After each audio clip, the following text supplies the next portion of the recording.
Let's check in with Lonnie, Quinn. You betcha. I mean, look, today's weather has been concerning, but it's not actually become a problem. There's still a possibility as you get into the nighttime hours. Yesterday's weather, just downright crazy, like KJ was talking about. An EF2, a tornado in February in our area is unheard of. An EF2, which is a strong tornado with 110 to 115 mile-per-hour winds, is, I would have said before we experienced it, an impossibility for us. No, we had it, and on the ground for 5.8 miles as well.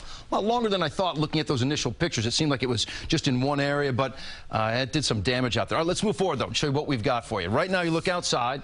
All right, the skies are cloudy. It's mainly dry, however. There is another round of rain coming in soon. We're sitting at 38 degrees. So here's our mainly dry situation, and here's the weather that we're watching. We talked about how this is going to be coming in with primarily rain, but it's the northern areas that could still hold on to a temperature that's cold enough for some of that to be frozen. And it's not snow we're worried about. We're worried about some freezing rain and some sleet out there. So let's put the models to work for us. Here we go. All right, this is 2 o'clock in the morning.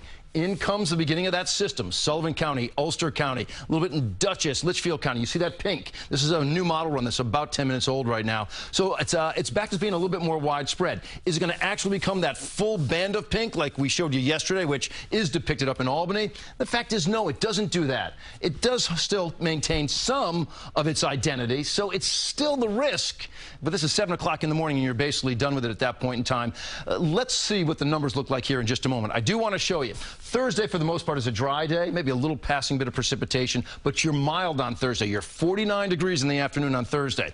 By the time you get to Friday, northwest winds take over. You're cold. You're colder still on Saturday. But what about that risk for ice out there? What do the computer models now say?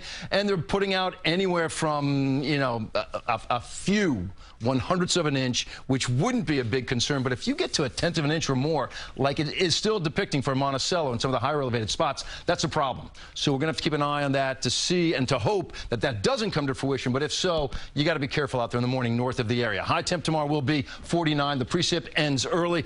Big temp range, maybe 80 degrees tomorrow in Washington, D.C. For the weekend, we're watching these two systems, but we thought they'd be merging, and now they're quite a ways apart, so maybe a little swipe of snow on Saturday in our area. The numbers, as for Friday, will be 42, so it's colder on Friday, but real cold on Saturday. A morning low of 23, only up to 34, and that's where you get that swipe of snow showers. You're 48 on Sunday, 45 on Monday, with another chance as you hit 50 degrees on Tuesday once again. So overall, those numbers are still kind of running a bit above average. Truly. All right. Thank you, Lonnie. Winter, yep.